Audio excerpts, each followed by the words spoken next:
Hi guys and welcome back to my YouTube channel. Ako po si Jello Plantito, isang plant enthusiast. In today's episode, iriripat na natin yung mga plants na in-order natin from South Cotabato. Nakapagpahinga na ito ng 24 hours after natin na-unbox. Hindi ko na actually kinover yung unboxing kasi nagkaroon ng problema sa pag-capture ng video. So, nung ina-unbox ko, akala ko naka-capture na, hindi pa pala. So, yun, hindi natin na-record lahat ng mga pinagsasabi ko, yung kung paano ko i-unbox yung mga plants natin. So, iriripat na lang natin sila. Anyway, marami na rin tayong nagawang unboxing. So, ang gagawin na lang natin is iriripat na lang natin itong mga plants na ito. So, samahan nyo ako while we are repotting these plants. So guys, ito na po, ipiprepare na natin yung mga materials na gagamitin natin for the repotting. So, meron na tayong potting media dito. Itong potting media natin, meron akong pinagbibilhan dito sa location namin na ano na siya, ready to use na. So, ibig sabihin, hindi mo na kailangan mag-mix. Pero ako, ang ginagawa ko, medyo dinadagdagan ko pa ng cocoa cubes at dinadagdagan ko pa ng konting yung composted na cocoa peat para medyo mag-retain ng moisture kasi nga, though maulan, may mga tendency kasi dito na talagang grabe yung init ng araw. So, kailangan mag-retain ng moisture para hindi masyadong matuyo yung potting media natin. So, yan. Nakamix na yan. So, kung tatanungin nyo, yung composition nito, meron siyang pumice, meron po siyang composted composted cocoa peat, may cocoa cubes, meron po siyang dried acacia leaves. I'm not sure kung ano pa po yung nilagay niya. Alam ko meron pa tong fertilizer. Yan. So, ito ginagamit niya sa mga dito sa mga plants na nabili ko sa kanya. Ito yung mga plants na nabili ko sa kanya, kukunin ko lang. Ito yung plant na nabili ko sa kanya. Ito rin yung ginamit ko na potting mix. Yan. So, ito yung SP Colombia na nabili ko sa kanya. Tapos yan, nagtatribe sila. Okay naman. So, subok na siya. Kaya, ginagamit ko na rin. Yan. So, nagtatribe na siya. Tapos, meron pa ako dito na ito yung isa. Ito, nabili ko sa kanya. Nabili ko rin sa kanya tong plant na to. Yan. So, ito po yung Gloriosum zebra ata to. Ayan. Ganda niya, oh. Ito na yung ano niya. Yung new leaf. Second leaf na to. Yung first leaf niya kasi ganito yung itsura niya. Kaya parang kalahati lang siya. Pero ang nabili ko, ito lang. Ito lang yung dahon niya. Yan. Ito yung oldest leaf. Tapos ito na yung pinakabago. Yan. Ito yung gamit ko rin. Itong potting mix niya. So, stable naman siya. So, kaya ito na rin yung ginagamit ko. Yan. So, ilalagay lang natin siya dito. Balik lang natin. So, kukuha muna tayo ng mga pots na kakasya dito sa mga iriripat natin. Uunahin muna siguro natin yung mga anthuriums. Okay. So, medyo tanggalan ako at hinanap ko pa itong mga pots na to. So, ito kasi, gagamitin ko muna dito sa mga ilan na plants na meron tayo. So, unahin muna natin siguro yung mga anthuriums. Ayan. So, ito, dorayaki ata to. Hindi ako nagkakamali. So, kailangan na silang iripat. Okay. So, anuhin muna natin siya. I-check. Yan, sobrang ano niya, oh. Ang konti lang na. Yan, so hindi masyadong marami yung roots niya. So, kailangan natin siyang ilagay sa pot na masyado ata siyang malaki. Kasi konti pa lang naman yung roots. Para hindi naman siya malunod. So, dito na muna natin siya ilagay.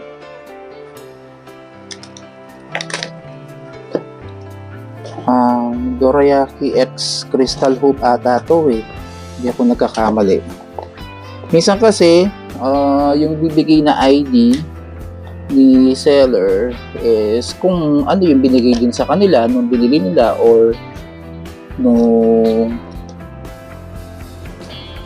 doon sa lugar nila, yun yung ID niya. Pero minsan may mga pagkakataon na yung ID na binigay is yun yung ID na ginagamit nila doon sa lugar nila, pero pagdating dito, pag ipinatingin mo sa mga expert na plantito, mga expert na mag-ID, alam nila na iba yung ID niya. Ayan. Nagka-problema tayo dito sa mga order na to. So yan, ganyan lang po siya. Buti mayroon siyang stick. So hindi ko na inalis sa stick para mas madali natin siyang mailagay sa better pot. So maliit na pot lang muna yung ginamit ko, hindi muna malaki. Kailangan ko kasi siyang tanggalin dito kasi ano to eh, purong coco pita dito. So hindi ko sure kung magsusurvive sa dyan. So,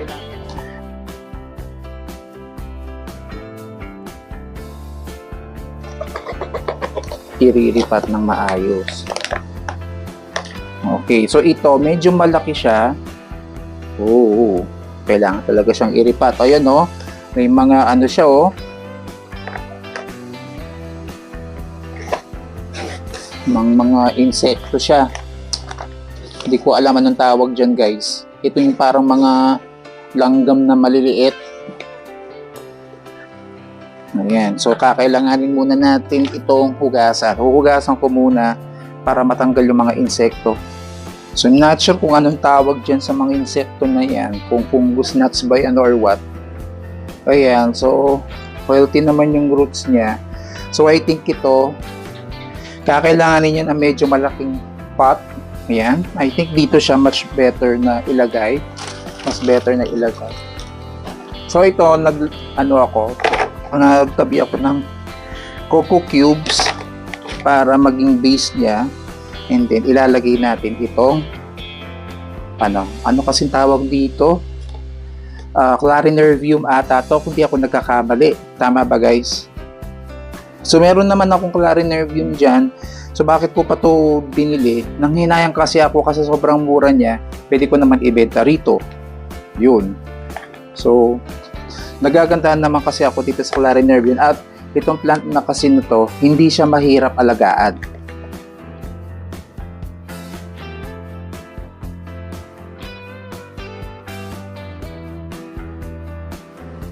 So we're just hoping na sana hindi nagkaroon ng effect yung sobrang init nung panahon, kasi nung dumating sila at binuksan ko yung box, sumingaw yung matinding init. Kaya siguro meron dito na parang nalanta yung dahon. May mga nalanta. Ayan. Isisiksik lang natin para stable siya. So yan, tapos na tayo. Ayan. Nagka-problema rin kasi tayo sa nag-ship niyan. Kasi nangyari, nung pinaship natin, nawala yung kasi to eh, 3 box to. So tinitignan ko kung meron siya mga insekto eh. So kasi to, parang crystallinum na long leaf ito. Ayan. O tinitignan natin kung may mga insekto. So I think okay naman siya. Ayan. Pero I think ito kakailanganan ng medyo malaki na pot. I think this one also is perfect. Ito siguro. Pwede na to. Yan. So, lalagay natin ng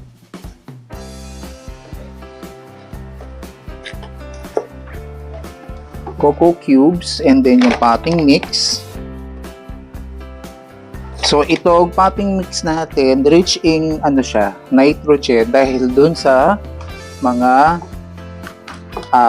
dried acacia leaves. Yan. So, I think composted na rin itong acacia leaves, hindi lang basta dry. Yan, para mag-release yung nitrogen na kakailanganin ng plant sa pag-release ng maraming mga dahon.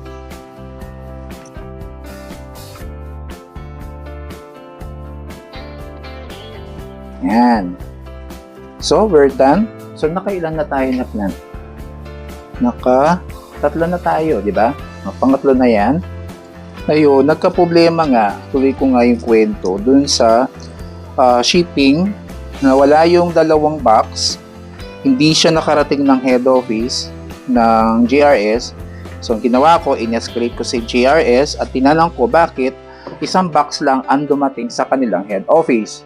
So, ang sabi ng GRS is, kung ano lang daw yung dumating, so yun daw yung pwede nilang isagot. So, since sabi naman nung branch nila dun sa Takurong, na-ship naman daw at naisakay na sa eroplano. So, hindi pareho yung information na binibigay. So, ginawa natin, in-escalate natin sa management. Yun. In-escalate natin at yun, lumitaw yung kung bigla na lang lumitaw yung kung nasaan yung dalawang box. Ayun. Kasi, kaya ko po ginagawa yun kasi plants po yung pinapadeliver natin. So, yung plants kasi natin, hindi siya kagaya ng mga goods na hindi perishable na pwede siyang ma-delay. Ito kasi, considered siya as a perishable item. So, meron siyang time frame talaga na dapat makarating siya ng maaga para hindi mamatay yung plant. Yun. So, kaya ang GRS, pinaprioritize nila na i-ship muna yung mga perishable item. So, yun nga, nakita nila.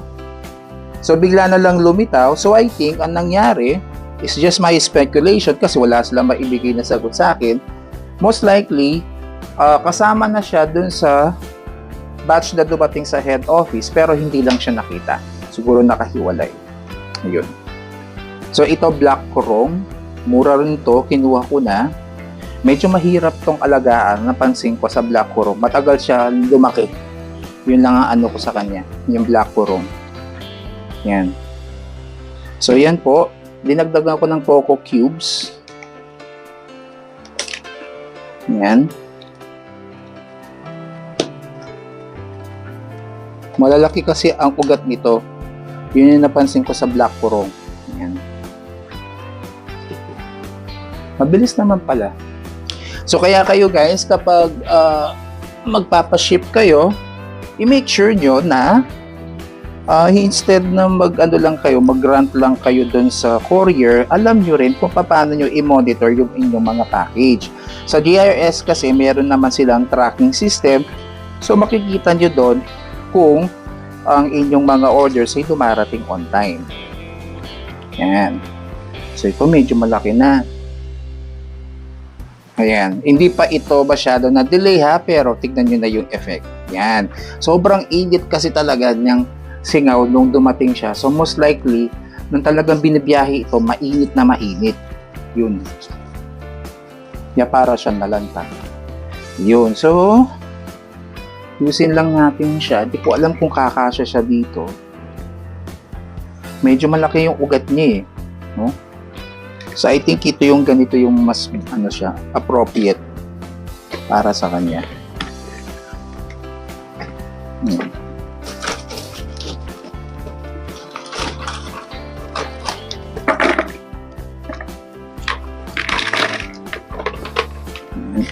So, i-check natin. I think ito yung mas okay.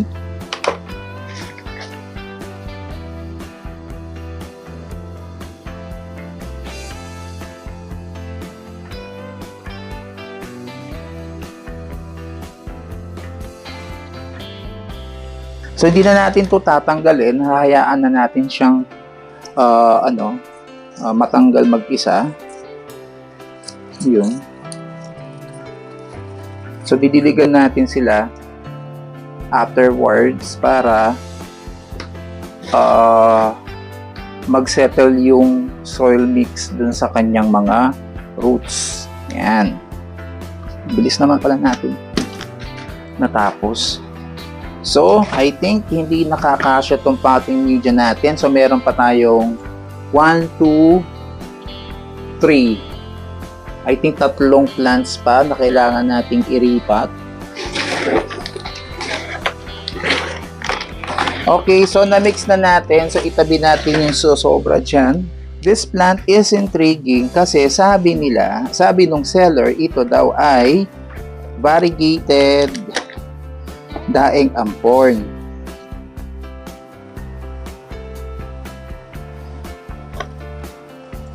So, hinanap ko naman kung variegated nga siya. Meron siyang part dito nga na parang nagva-variegate siya, nagmimix yung kulay niya. Pero I'm not sure kasi hindi pa ako nakakita ng variegated na daing ampon. Ayan. So, medyo malaki pala to. So, I think ang pot na gagamitin natin sa kanya is yung malaki din. I think this will do. Ayan. Pero, aalisin muna natin itong hindi natin to gagamitin kasi nakita ko medyo mamashi yung soil mix, so baka mag-cause yan ng root rot. So palitan natin siya ng bago.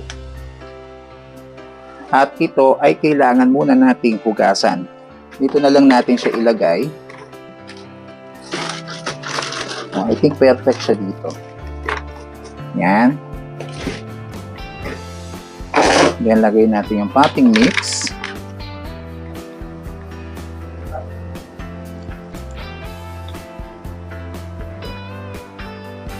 So, using lang natin yung roots niya.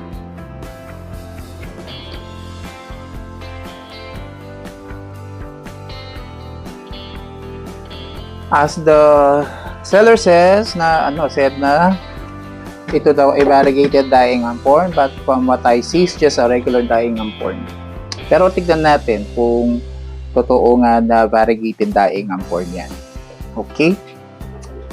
Eto, nainis ako dito kasi ang mura na lang niya.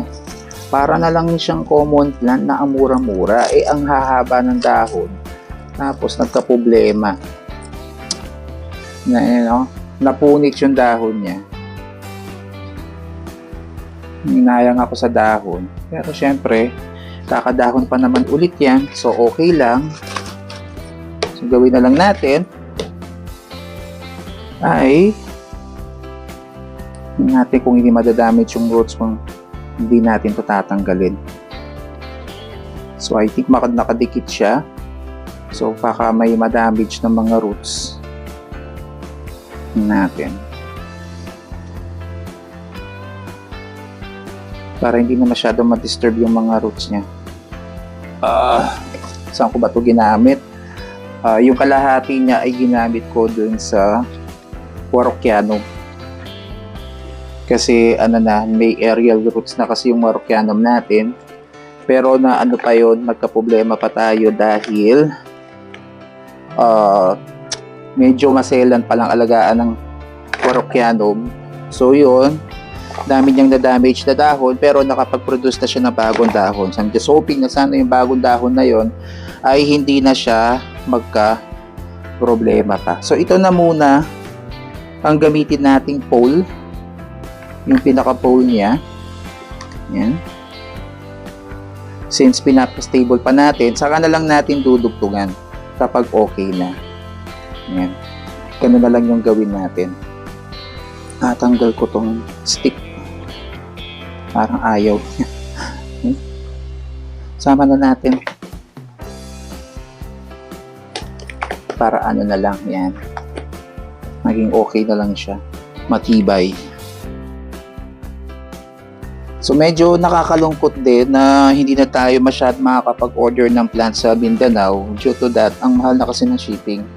So lugi rin naman tayo kung magbabalak tayo mag-buy and sell ng mga plants tapos gano'ng kamahal yung shipping.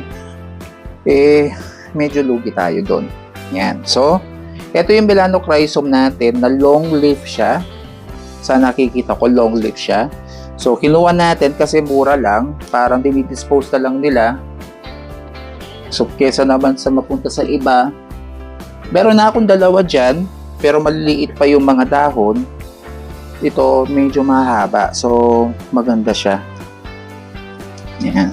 So, ito naman po yung, I'm not sure kung ito yung, ano kasi to parang, yan, ano na lang na. Tawag dito yung nakasil. So, kinuha ko na lang kasi mahilig ako sa mga colored philodendrons. Meron na rin naman ako dyan na cherry red. Cherry red ata to, kung di ako nagkakamali. Oo, ata. Cherry red ata to.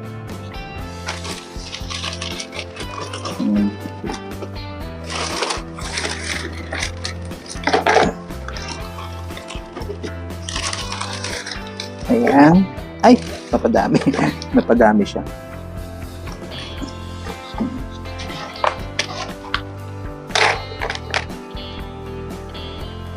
Tanggalin pa ba natin ito? Tingnan natin kasi parang nakabaon yung mga roots.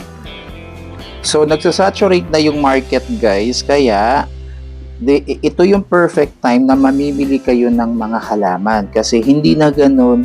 Bumalik na siya sa kanyang regular price yung mga plants. Kaya, magandang mamili ng mga plants ngayon. Ayan.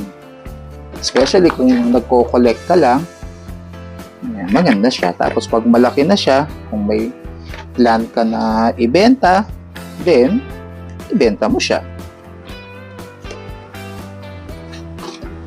Ganun lang naman yung kadali. Yan.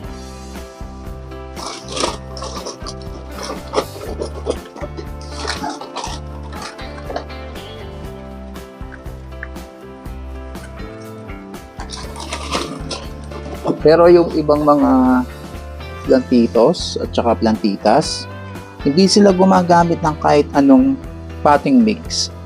It's either pure rice hull or pure coco cubes. Nagsusurvive yung mga plants nila. I'm not sure kung ano yung sikreto nila doon. Ayun. Ayan. So, okay na. Then, down to the last one. Patapos na tayo. At ito na lang po ang iriripat natin. So, ito po yung sunlight. Sunlight ba? Oo, tama. Sunlight. So, cleanin muna natin yung plant to make sure na ano siya. Yung mushy, yung parang natutunaw na caterpillar niya hindi maisama at baka mag-cause siya ng root rot. Yan. So, yan po. Lalagyan muna natin siya ng parang konti na yung natirang coco cubes. So, dagdagan natin ng coco cubes. Then, ilagay natin yung natitirang potting mix. And then, we're good to go. Yan.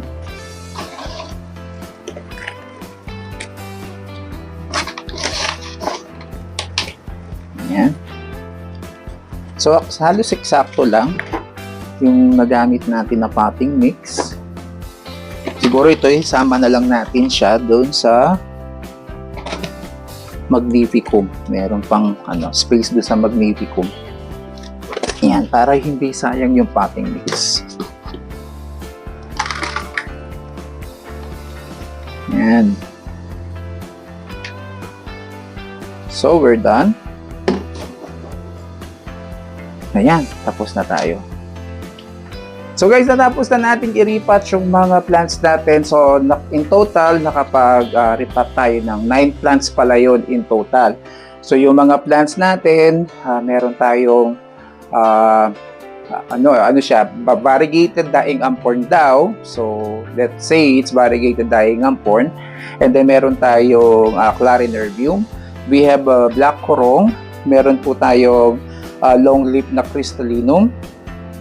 Meron tayong long leaf din na melanochrysum, meron tayong sunlight, meron po tayong cherry red, meron tayong magnificum, at meron tayong dorayaki ex hope daw ito kung di ako nagkakamali. Yan, eto. So we're just hoping ito mag-survive kasi ito yung madalang lang kasi ako makakita ng ganito. Ano lang kasi to, budget meal lang itong ibinenta sa akin. So kinuha ko na, naawa ako dun sa seller. In-offer siya sa akin. So para meron na lang akong another one. I'm not sure kung yung nandyan na nauna is pure dorayaki or may crossbreed siya. Pero ito daw ata is dorayaki, crossbreed with crystal hopper. Yun daw ito. So let's see kung ano yung magiging itsura niya paglaki niya. Yan. Kasi doon pa lang natin talaga makikita kung ano yung magiging final na itsura ng plant kapag nasa matured stage na siya. Yan. So, yun. So far, maganda naman po yung naging resulta ng mga halaman. I'm seeing some damages sa mga leaves. Probably this is due to the high heat. Kasi nung binuksan natin ito, nung inunbox natin, sobrang init talaga. Kaya napansin ko parang ito nakulob masyado. So, yun lang yung risk kapag bibili ka ng mga plants galing ng ibang location. So, hindi mo alam po saan nila nilalagay yan ng mga couriers kapag yan siniship. So, wala na sa control ng seller yun eh. So, nandun na yun sa performance na ng shipping company, yung courier service na kinuha natin na mag-ship niyan. We're just hoping na sana, despite may mga masisirang mga dahon dyan,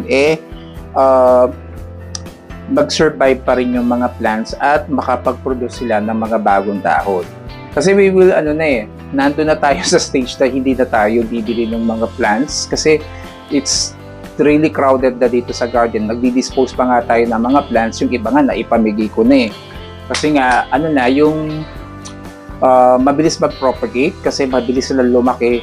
So yun, para magre-retain na lang tayo ng mga ilang plants na I think na will still be a perfect plant na i-retain natin sa garden. Pero siguro, ang karamihan na mababawas dyan yung ating mga aglaonimas. So yung mga common aglaonimas baka yun i-dispose natin. Pagtitira na lang tayo ng mga ilan na aglaonimas. Para ang nakikita ko is ang focus ko lang na iipudi dito sa garden ay mostly philodendrons and anthuriums. Yun lang yung nakikita ko na pwede nating alagaang marami para magkaroon naman tayo ng fresh air dito sa ating garden. So yan po. So hindi pa po tapos yung ating journey sa pagiging plantito. Tuloy-tuloy lang po tayo. So, hindi ko lang alam kung ano pa yung pwede kong ma-content kasi parang hindi ko na alam ano pa yung pwede kong i-content sa channel natin. So, minsan naiisip ko or kailangan ko na bang mag-ship sa at iba pa? Kasi ang channel natin ay Jello Plantito at iba pa. So, probably we can cover other topics kung ano yung fit sa panlasa nyo. Pero hindi pa rin natin iiwanan yung journey natin sa pag-aalaga ng halaman. Dahil isa yun sa ating pinaka-paboritong hobby. Yun. So kung meron kayong mga suggestions, questions sa ating channel, sa ating mga episodes, don't forget to leave it sa ating comment section. At kung hindi ka pa nagsasubscribe sa ating channel, don't forget to subscribe to our channel. Click the bell notification icon para maging updated ka sa mga susunod pa nating mga episodes. We are now at 600 subscribers, so 400 na lang. Malapit na natin ma-hit yung ating target. Kahit pa paano, kumita tayo ng konti sa pag-vlog natin. So, yun. So, I hope nag-i-enjoy po kayo sa mga episodes. Kung meron pa kayong mga suggestions na gusto niyo pong i-cover ko, i-leave nyo lang po sa comment section at itatry po natin yung best natin para makagawa tayo ng mga content sa mga susunod pa natin mga episodes. Until next time, happy planting and bye-bye!